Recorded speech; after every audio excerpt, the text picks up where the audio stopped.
Welcome everyone to Elevate with V. So excited to be here with all of you. So this podcast was inspired by my own healing journey. I aspire to share amazing healers and coaches to help us each elevate on our journey so we can keep aligning with our soul's calling and gifts. I can't wait to introduce my guest today, Tony. I connected with him through Heather and through their Tuesday Talks live show, which I've been following and participating for in a while. I have also tuned into Tony's channel and his sessions, and I can't wait to learn more about his journey today. Welcome, Tony. Hello. And Tony's official bio is he has worked 30 years as a paramedic and on law enforcement, serving on many special teams such as SWAT, hazardous devices, flight, disaster, search and rescue as a team leader. But now he has taken all of those years of training and experience as a warrior healer into the quantum realm as a Soul Center Healing Hypnosis practitioner, rescuing and assisting the healing of clients as well as lost souls. He is also the owner operator of Ropes and Wings Ranch in East Tennessee, providing local, clean, organic meat, produce to farmers market, and soon will be a place to come reset, heal, connect, relax as a healing center. Wow. I love that. Oh my goodness, Tony, we're going to have so much to talk about today. We're definitely not going to be able to get to everything. So, No, but that's a very, lot. very, very, yeah, that's a jam-packed. I'm like, wait, Tony, when did you start doing all of this stuff? When you were 5? Well, welcome again. I'm so excited to have you here, and I can't wait to dive into a little bit about your journey today. Yes, absolutely. Well, I'm older than I look. Well, you're aging very well, Tony. I'm reverse aging. See, this is what we're talking about. Maybe that's what this should be about. Like, how do we do that, Tony? Share your secrets. Well, I 100% believe that our thoughts are that powerful that if we envision what we want to look like, think about it, feel how it feels to feel that way or be that way, it will be. I think you could change your entire look just with that. Heather, Kaz, and I actually joked around because Kaz, we talked back and forth on Telegram, and we heard you could hear her running on a treadmill, and we're like, oh my God, that's terrible. And I'm like, we have to think of something else to do here. We need to we're going to do sleep fit. We're going to think about what we want to be or what we want to look like just before we go to bed. And when we get up in the morning, it's going to start changing. It's going to be exactly what we think about and what we feel. So sleep fit. Oh, I like it. Oh, I see a whole new, whole little spin-off going on over here. I love it. So as you know, this show is about healing journeys. So I would love to kind of dive into that a little bit today, and then obviously get into all these amazing, juicy parts of your bio that you've shared with us. So what event or events kind of like led you into stepping into kind of what you would say is your healing journey? I'd have to say probably everything that everybody else says is the planned pandemic.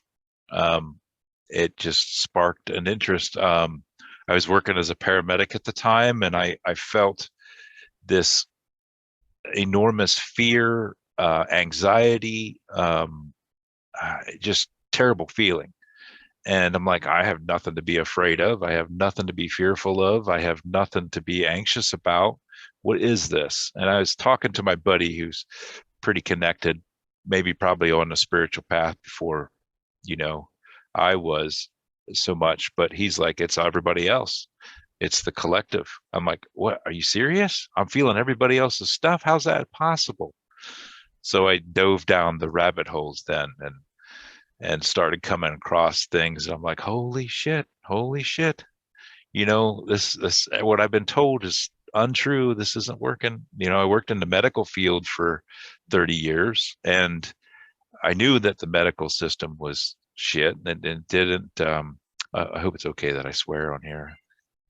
It's good. I think we'll be fine. It's confetti on the language, but so I knew the medical system was shit, and it wasn't fixing anybody. There's something deep at the root that was causing the illnesses. Like you do a treatment or something like that, but it would come back with a vengeance. It wouldn't go away. It wouldn't heal. And I'm like, our bodies, we have a new body every 7 years, about 7 years. I'm not quite sure exactly how long it is through cell replication. So there's something that we're carrying forward that is causing the illnesses or diseases or ailments or pains that we have that we're not getting rid of. Because if we have new cells, it should be a new body. It should be a new thing. It should heal itself. The body should heal itself. And so then I started diving down that rabbit hole then too, and finding out, well, what's the cause here? Why have I done 30 years as a paramedic? I feel more weighted down than I ever have. I can't do anything. I just keep trudging through life, and everything is just getting heavier and heavier and heavier. And there's something there. And I come across Dolores Cannon, and then that opened up the whole thing. I'm like, holy cow, that might be it. It's past life stuff affecting me. Traumas that happened in the past life that are affecting me. So I was watching Dolores Cannon, and then I come across, and I was going to take her training. I was going to do her course. And I'm like, well, we're in this thing where we can't go out and see anybody, and everybody's all paranoid. We're going to have to do something online. So then I found Beyond Quantum Healing Hypnosis, which you could do online. And I'm like, well, that's it. So I took quantum healing hypnosis, but I never really got any traction with that. I was doing, friends, close family, but I never really got much traction with it. In fact, what set me off then was on a different path. Was I was doing 2 sessions on my wife, and I ran into these. I got her to progress to a dirt road street, but I couldn't get anything more done. She said that she had a black something on her chest. And I'm like, oh, there's something here. So I flood it with white light. That pisses it off. It makes her more anxious. She's sweating profusely. She's panicking. She's like, I have to come out, even though she's not really under. She's just in a deep daydream. But she's like, you have to bring me up, or else we have to stop this. I'm like, okay. So we did that. I'm like, I need something else. And I was watching Heather Hink, of course. And just about that time, she started doing entity release. And she mentioned this lady named Laura. And I couldn't find Laura for the longest time. I'm like, that's who I need to find to get training on how to release this stuff. And then one day on, I forget what show it is, I saw her on a show where it was entity. They were talking about entity release. And I'm like, that's her. That's the lady I need to go to get the training. So then I went to take Soul Center Healing Hypnosis, and then everything else is kind of a done deal.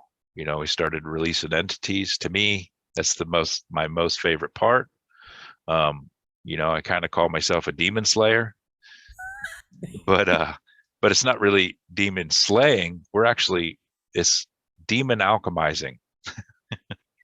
Ooh, I like that. So we're actually helping, and I don't like to really call them demons because they're just lost. They're lost from light. They were lied to and deceived to do a job or a task to keep, the humans down, keep the light from coming in, whatever that is, and they just forgot about it. So they're just lost from light. And so now on a daily basis, I'm rescuing souls left and right. And all my training as a paramedic and being on all those different teams, I'm a hostage negotiator. I am an investigator. I put all that into the astral realms, which is pretty crazy. I'd never in a million years would think I was doing this. So here I am.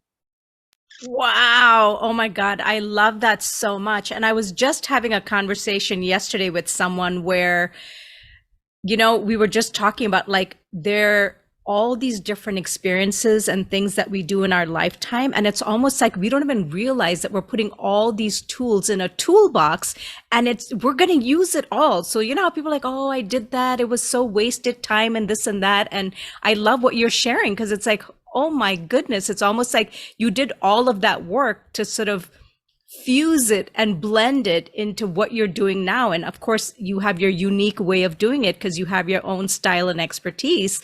But I absolutely love that. That is so amazing. So I guess my question is, and this is amazing that you were able to kind of almost like bump into an experience with your wife and say, hold on, what is this? I can't actually heal this or take care of this with the training I have. So what's that next thing? And, you know, as they say, everything in divine timing, right? Then you watch Heather, you're like, okay, who's this person? Let me find them. And then the universe somehow connects you.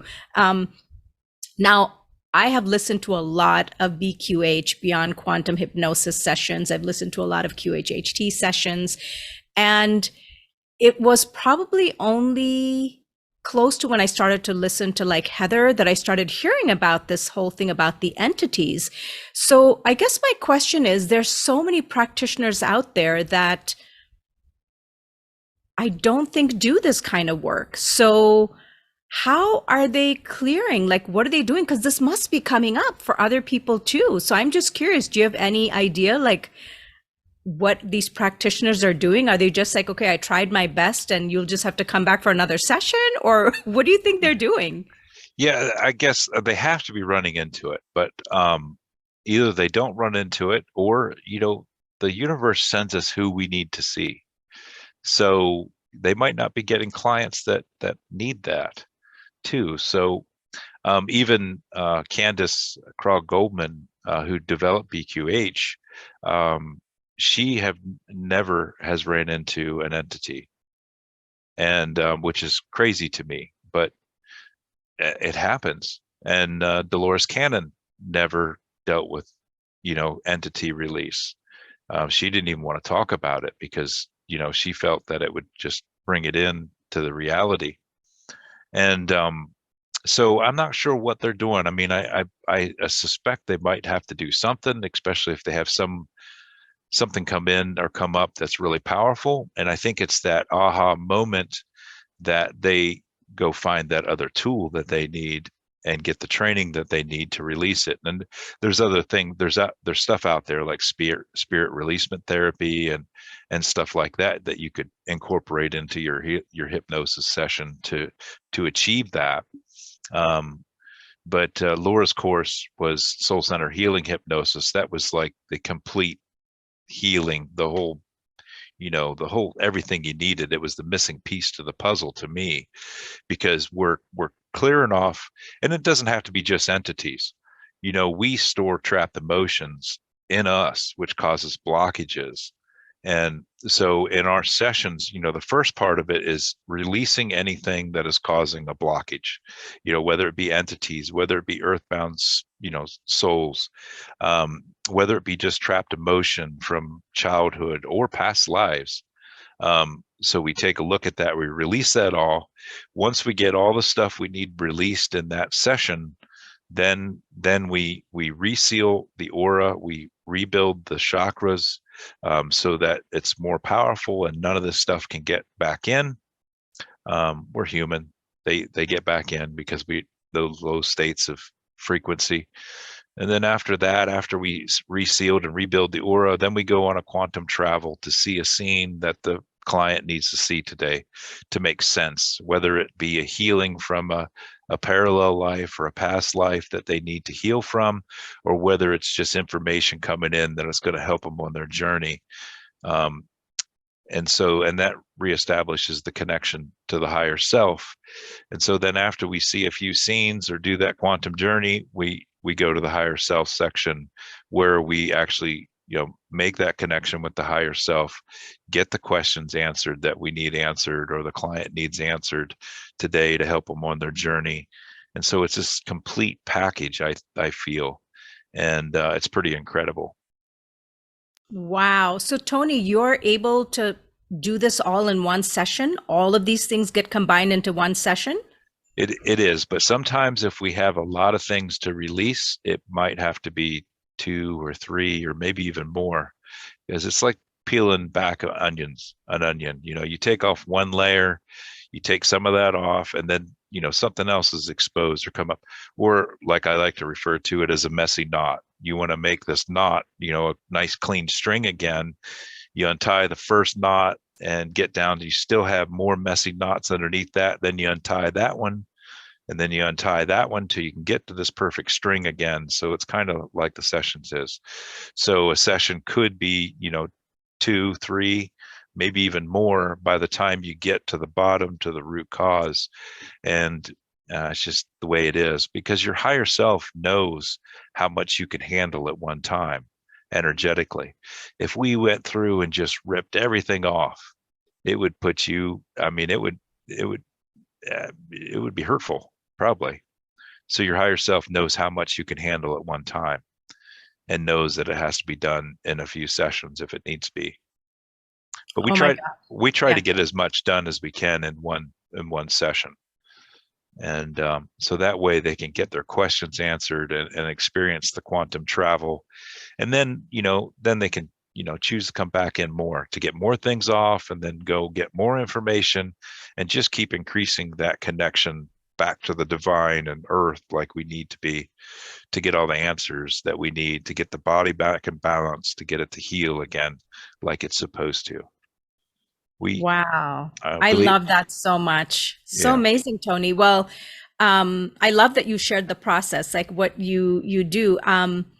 I guess my question is, one thing that I loved what you said, and it makes so much sense, is that people are drawn to you or to practitioners like you because that's exactly where they're guided. They're like, this is going to be the right person for you because, and I'm going to say that for those who are coming to you all, there is something in them that feels off, right? I mean, if Mhm. do you feel that people have a sense that something is feeling really off when they come to you? Or do you feel that they're like, yeah, I'm just coming for a session. I mean, everything's going great, Or Mhm. is it somebody who's like, I don't know, something just feels off. I don't feel like myself. Like, I just don't understand. I'm not being able to figure this out. Give me some idea of like, who are the type of people that are drawn to you? It's mainly people that have tried a lot of things and everything's not working. And they come to you, and it's everything is in frequency and vibration. So basically they're resonating with my voice, my, what they see, they resonate with that. And that's why they come to you, because they realize that that's the right person for the job.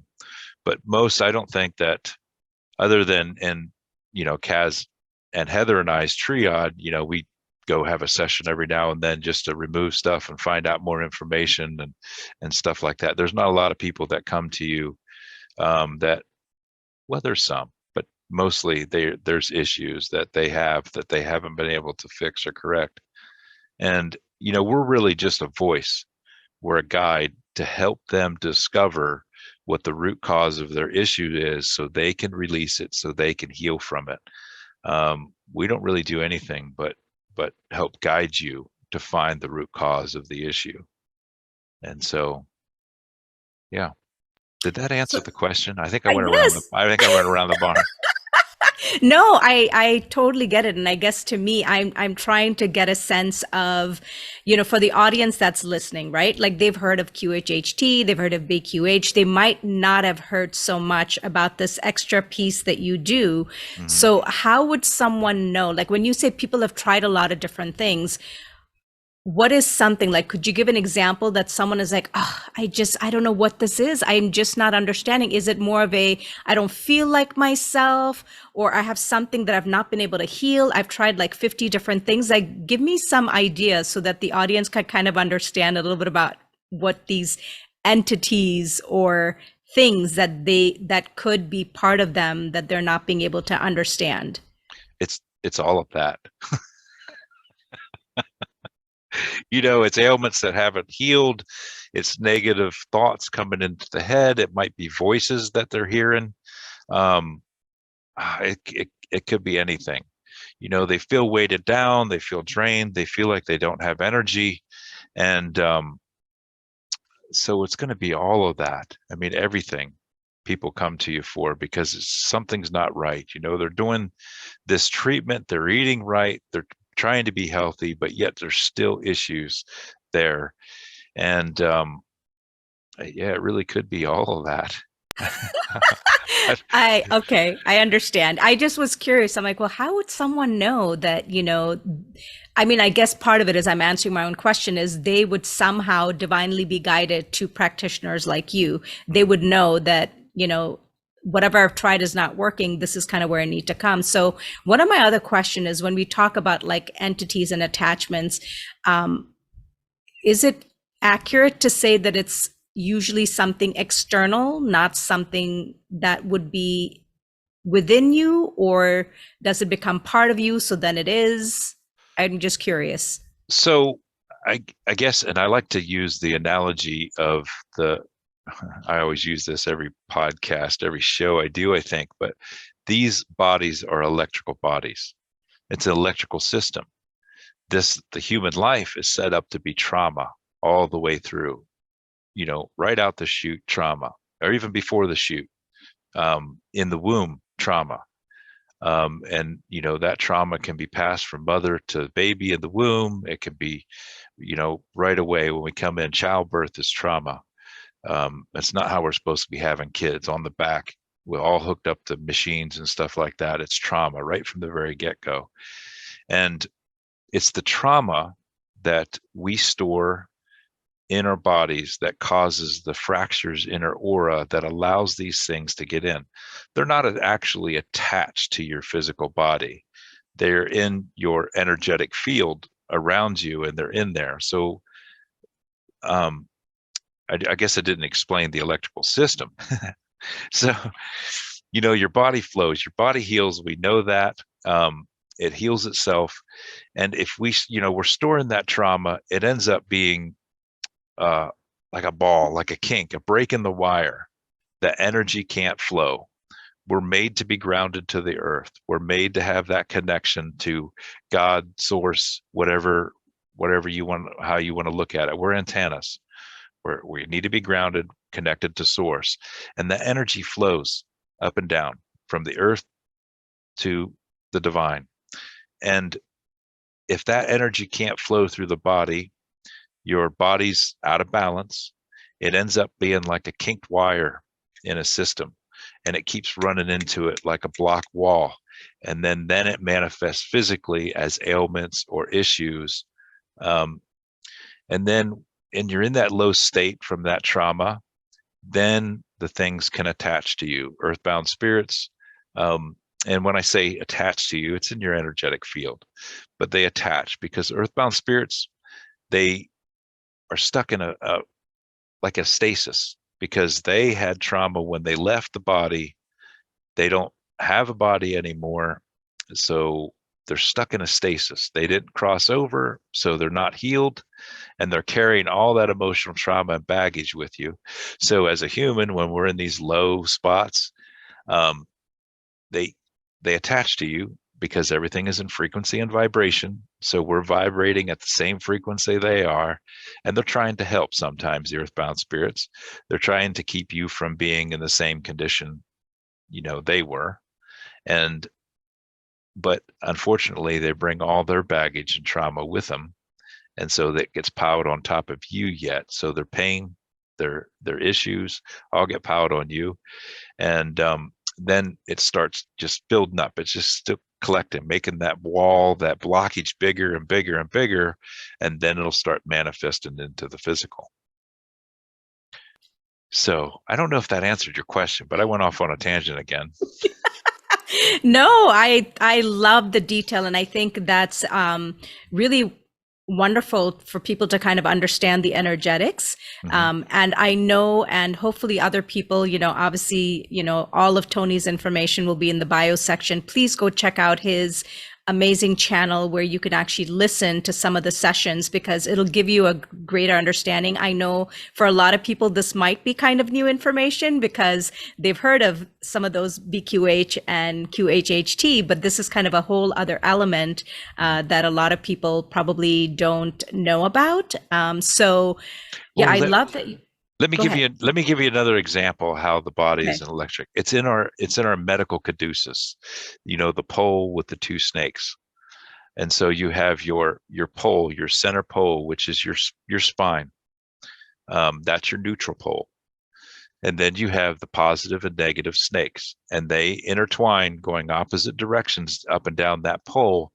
And where those snakes cross the pole is your chakra points. So it's right in our medical caduceus too about the electrical system of the body. So, and if those chakra points are out of balance, shifted one way or the other, then you're going to have an issue there as well.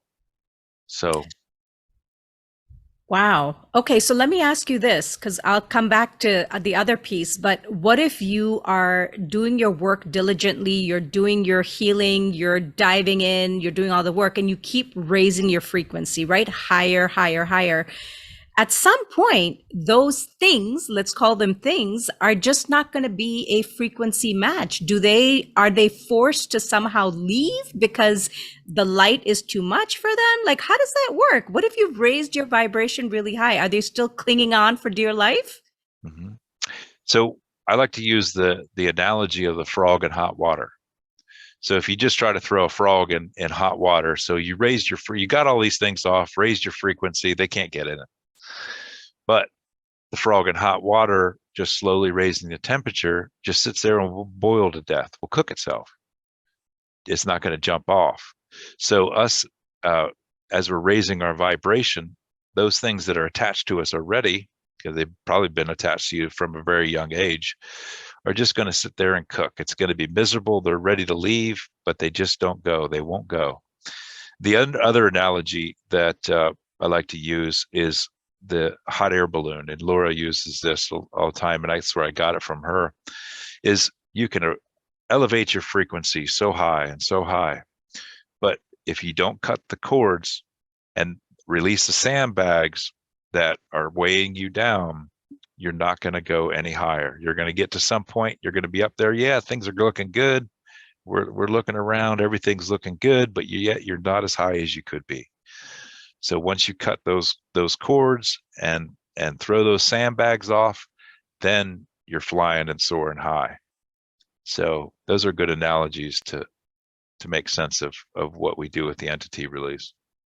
Thank you. That was incredibly helpful. And I wanted to share from listening to sessions, it makes a lot of sense what you're saying about, let's just say, these entities where they've had so much trauma and then they're basically like connecting to the energy of the person and just hanging out there, right? And a lot of people have no idea, which is where people like you come in to say, let's see what we have here. Hello there. And let's have a little conversation. So I did want to say one thing, because I want to be very careful to not have anyone go into fear, because, sometimes you could be listening and saying, wait, so does that mean I have entities? Do I have things like attached to me, like that I don't even know about? So I think my understanding is that unless something is showing up in your field that's causing you concern or pain, or you're not being able to understand, if you're generally feeling fine, like, it's okay. So I think that's an important thing too. Like when people listen to something like this, to not go into this fear of like, oh my God, what is attached to me? Yeah, absolutely not. Don't go into fear about it. Like I said before, is these things have been with us for a long time. We just didn't realize it. Now all of a sudden we're realizing it, and now we see it. And so Yeah. it's not any kind of emergency like, oh my God, I need to get a session now. They've been with you for a long time, whether you knew it or not. They're there, and a lot of times, it takes some time for people to be able to release those things because they actually have become part of their life. And then then all of a sudden they're seeing it, and it's not part of their life anymore, and they know they got to release it. So it's not an emergency. Definitely not. I mean, we can handle this. You're more powerful than they are anyway, and it's all good. I love it. Well, let me ask you this. I know you're a practitioner, but that doesn't mean that, in addition to doing your own work, do you feel that all of us probably have some Oh yeah, things that are connected to us? So do you tend to also get cleared with the help of like a Kaz or a Heather from time to time, and vice versa? we do, and I do it, quite often. Every few months, whenever I feel like I need it. Something's weighing me down, something's going on, something's not right. I got a pain here that's just not going away. And we'll go in and have a session and do it every few months, keep clean and clear, and get the new information that we need. It's really important to do that. It's like a wellness check, Yeah. if for that better, lack of better terms. It's like a wellness check.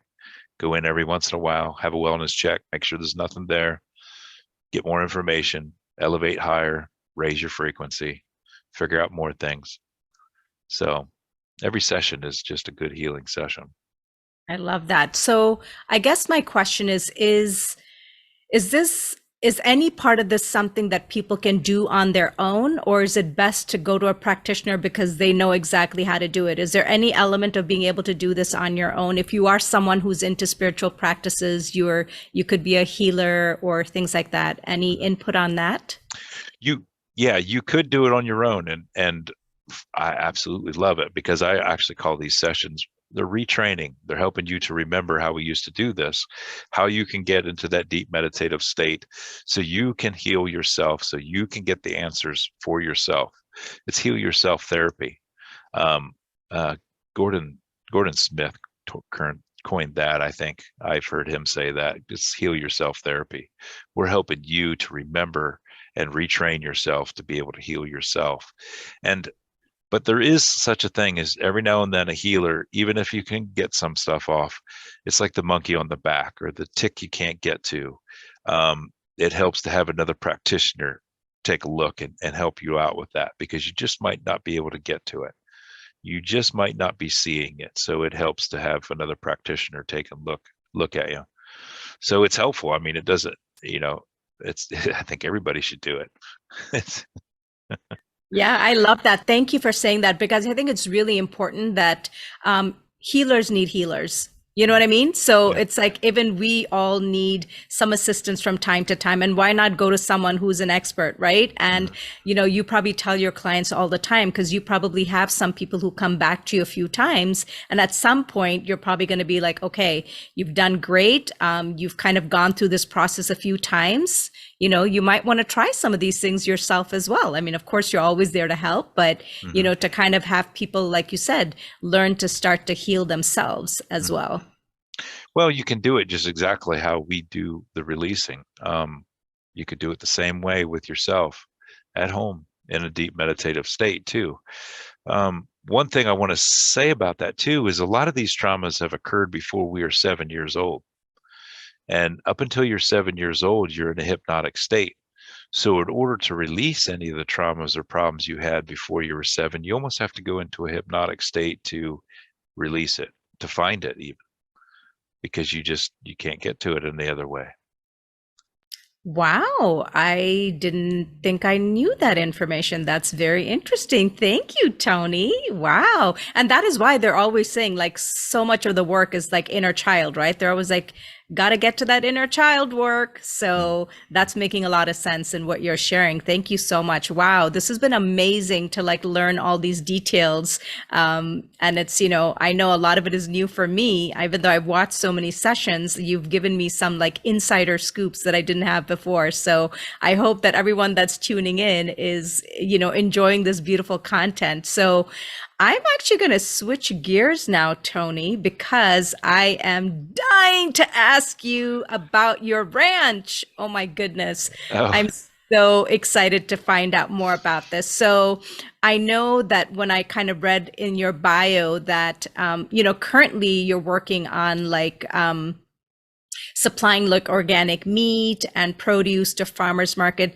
Share a little bit about how this all came about. What is this inspiration from? Well, we were living in Indiana. I had met my wife. I had an ex-wife there and 2 kids up there, and I got divorced from my ex, and I met my new wife at the time, and we didn't like Indiana anymore. We hated it. We hated the job. It was too flat, and we wanted land to live on. So we wanted a lot of land and wanted to be able to. We weren't quite sure what we were going to do with it yet. Wasn't quite sure with that. But so we decided on, I'm originally from Pennsylvania. And I said, well, let's go move to Pennsylvania. And my wife goes, no, it's too cold. And she goes, how about Tennessee? I go, okay, I'll do Tennessee. It's hilly, it's mountainous. That's what I miss. That's home to me. So we found this place in Tennessee, 250 acres. And when we moved here, we still didn't. We manifested this. We were supposed to be here for some reason. I haven't quite figured out what the reason is, but I think I kind of know. But we weren't quite sure what we were going to do yet. So some of our friends were actually raising longhorn cattle. I'm like, we could do that. We could sell meat at the farmer's market because we're just tired of eating the chemical-ridden, nasty crap that they, sell in the grocery store. And so we started that way. We started raising longhorn beef, and we have sheep, and I was raising hog for a while. That gets too expensive, and I don't eat much pork anymore. To me, unless it's able to roam through the fields and eat what it needs, it's just not a clean meat. It's not really good meat. I don't like it, so I don't eat as much. So I stopped raising hogs. And then, we started into gardening. We're right now to the point where I want to completely just make everything here and not even have to go to any store to buy any of it, because it's so ridden with chemicals and stuff like that shoot, your ground beef, they can put dye in it 3 times before they sell it just to keep it red, and just all the shit that they put in it. So we're just on this kick now.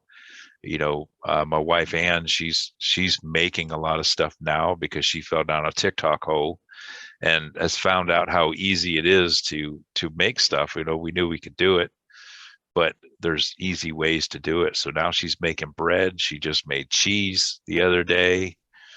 She found out how to make corn tortillas and stuff like that. So we're going that way, trying to raise and do stuff. And so I had, after raising for a while, I started making mead, and I'm making mead. I don't make mead much as anymore because I'm actually busy with this too much. But we wanted to start a restaurant, make mead, sell good drink, sell good food, have a place for people to come socialize, and that's kind of branched out now into our goal is to set up a healing retreat center. Still make small batch mead, still have a restaurant that people can come to, but then we have Airbnbs, tiny cabins that people can go there and relax and reset, because their friends have always, they come here to relax and reset. And there's something special about this place, that the energy here is good. My friend even painted a picture of a thing he saw in the vision of our property where all the animals were coming, and this was pillar of light coming up that was beautiful, pink, purple, and blue colors. And so I think it was a healing center before for other animals and beings, but we're trying to get it back to there now. So it's a long road. We're not there yet. I have a teepee that we're doing healing ceremonies in. That's the reason I got the teepee, is so people could stay in it and we could do healing ceremonies in it. Because what better place to do a healing ceremony in is a teepee that's shaped like a pyramid, channeling the energy of the earth with the fire inside. It's perfect. So if we just keep falling into this stuff, it's Oh my God, I love it so much. So would you still continue as you're going on this journey? Would you still consider like selling the organic meats? Or are you going to move more into kind of produce and just the healing aspects of it? No, we're still gonna be selling the organic meat and produce, because that's the most important part of this journey, is getting clean, starting to eat clean, get rid of the chemicals that are stuck in it. I just threw a piece of a bread that I think it was in my cupboard for, it had to be 4 months. It was just the crust, the leftover, and it still wasn't moldy yet.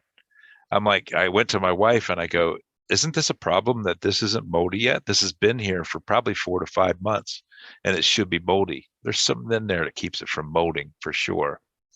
So, but yeah, we'll still keep selling that. I'm not, I I think meat's important. I think until we get a different body, we need those meats. We need those produce. We need, we need all of it, and we need it clean. So I think we're going to keep still selling that, because what a better place to do. I mean, you could come, stay, rest, relax. You could make you an organic meal and clean out the rest of the way. Oh my gosh, I love this so much. So I guess I wanted to ask you, since I love this idea of the teepee and doing ceremonies. So when you say ceremonies, what are we talking about? What kind, are we now talking shamanic? What is the ceremonies? Please share.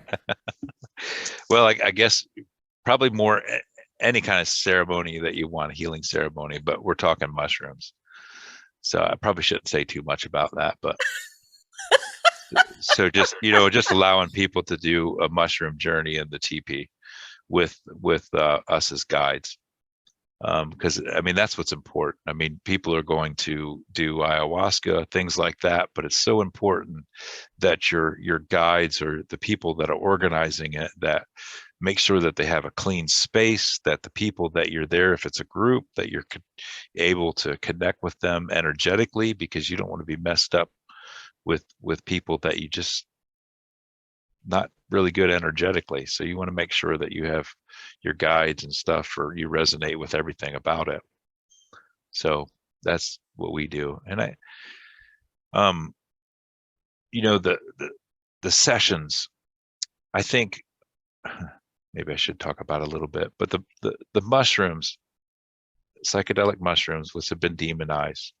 So there's a medical science to the mushrooms. So the mushrooms actually they remake nerve connections. So the reason I got onto mushrooms was my buddy he was carrying a glass, and he fell onto the glass, severing, nerves in his fingers. Like 3 of his fingers lost the feeling, severed the nerves. And so the doctors told him he would never get feeling back in those areas. And he said, well, screw that. So we researched it and found out that psychedelic mushrooms actually regrows nerves. And then lion's mane actually repairs the nerves. So lion's mane, which is an edible mushroom, it's really, everybody's heard about lion's mane. It helps repair the roadways, and the psychedelic mushrooms makes new roadways. So if you think about that in your spiritual journey, we have severed the connections that used to be there through programming, through the way we were raised and stuff like that. So if the mushrooms remake roadways, it's reconnecting those connections that were cut off. And that's, after a journey, and you see everything that you need to see, the mushrooms show you what you need to see, then you're opened up to it.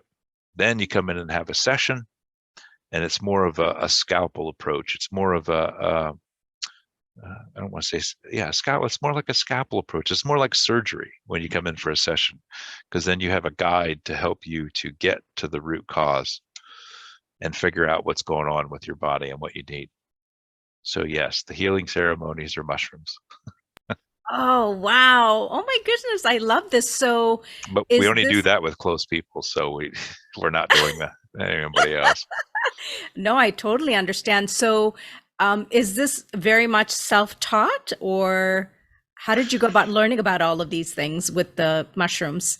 It's pretty much self-taught, just researching, just going down the rabbit holes and finding things out and researching on your own. Yes, pretty I much it. love that. Wow. And so, when you were talking, like getting to the root cause, are we coming back to kind of the same things, which is like, what is a trauma or what happened? Like really getting to those kinds of things, right? To heal from that space, because we know that anything that happens to us, there is that deep connection. Mm-hmm. Yep, absolutely. Get back and find that root cause, and us as a guide can help you get to find that yourself, so you can heal from it and fix it, reverse it, change it. Wow. And so how is your buddy doing now? Oh, great. He has feeling in his fingers. I mean, it actually works. So he has full use of his hand and no issues at all. Wow. There's So, the testimonial right there. right. Well, and I'm not condoning doing it or not, just whatever resonates with you, follow your guides. But it does helps a lot. I Opens you up love to the possibilities of things that are the reality that we're in. Yeah, I love this so much, Tony, because I'll be honest, like this is coming up in my field, and I'm sure for other people too, so much about mushrooms. Like I literally have a friend that I just love and adore. She is very much into ayahuasca, Hmm. but she got like a deck. The entire deck is mushrooms, like the tarot deck or like a oracle deck. I'm like, there's a mushroom deck, and she was just using it the other day in a reading. And I'm telling you, the messages that were coming to this, I was like, wow. So Hmm. I feel like there is something like you're already tapped in. You're a little bit ahead of the curve. It feels like in terms of this coming out, but I love that there's now another tool, another natural tool, something that was probably around for, probably centuries that then kind of disappeared in the midst of everything. And it's getting a chance to resurface so we can learn more about the beauty of mushrooms and their medicine. Well, and so, I mean, research it yourself, follow your own guidance on it. But I believe that because I first started with mushrooms, microdosing mushrooms, back when I started my journey, I was having all these issues, anxiety and stuff like that I didn't know about. I had a brain fog. I didn't feel like I could think. I didn't feel like I could speak. I just weighted down. And my buddy, I was talking to him. He's like, "Well, you ought to try microdosing mushrooms." So I researched it.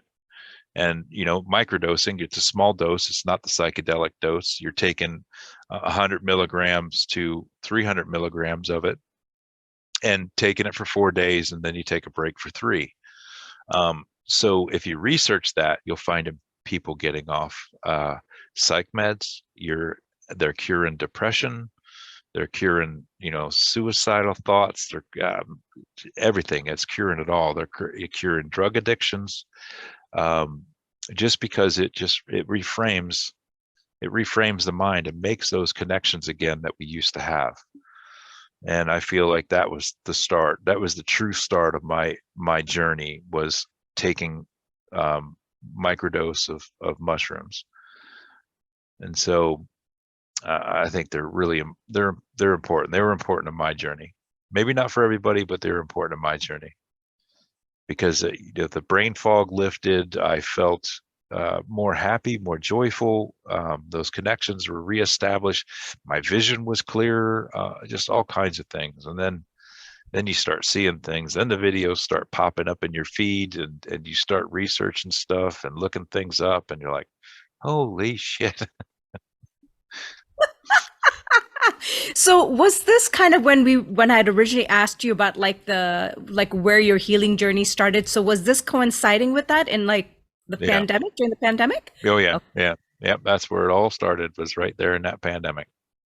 wow. Well, look where you're sitting now, Tony. Holy Yeah. smokes. Like talk about like complete transformation of like where you were. And of course, the work that you were doing, obviously, even at that time, super impactful and wonderful, but you just knew that this is not it. Like, this is not it. Like, something else is calling to you. And then, like you said, coming down all of these wonderful journeys to kind of sit where you're sitting now, and not only doing what you're doing, all this exploration, looking to kind of create like this healing center. It's so amazing. This is so wonderful. I mean, I've just enjoyed learning about you, your journey, all the different things that you're dabbling in, and kind of offering back to people. I think it's just amazing. So thank you so much. You're welcome. And everybody's the same way. I mean, you look back on your life, and even the negative things that you thought were negative at the time were actually just signposts to steer you in the right way, or the way you're supposed to go, just to keep you on your path, to keep you going forward. And when you look back now, what happened in the past is what made me what I am today. So 100%. I mean, and we shared this when we did our, Tuesday talks. It's like if I didn't go through all those things, I wouldn't be sitting here today having a podcast. Right. It just would not have been happening. So, that's the beauty of it, that even in the moment when those things are happening and it might be really painful and we don't understand, and we're like, universe, why are you doing this? What the heck is happening? But, as we move along, we get to a point where we can look back and say, wow, really, thank you, universe. Like, I know it wasn't the most pleasant thing, but it really forced me to sort of like grow and expand in a way that I couldn't have even imagined. Right. And Yeah. so I love the path or the pathways that you've taken to kind of take you along your journey. And this has just been so amazing. And I just want to remind everyone that all of Tony's information is going to be in the bio section. So definitely check him out and definitely tune into his YouTube. And I know he's got a website where you can learn more about, his if you're even close to him, maybe, you're able to like visit some of the farmers markets, and who knows, maybe when it's ready, be able to visit your healing center as well. So just been wonderful, Tony. I so appreciate it. Absolutely. Thank you for having me on. I love this. Enjoyed it very much.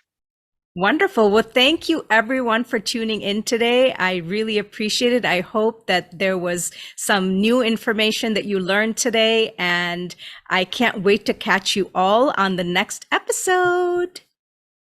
Love y'all. Bye. Bye.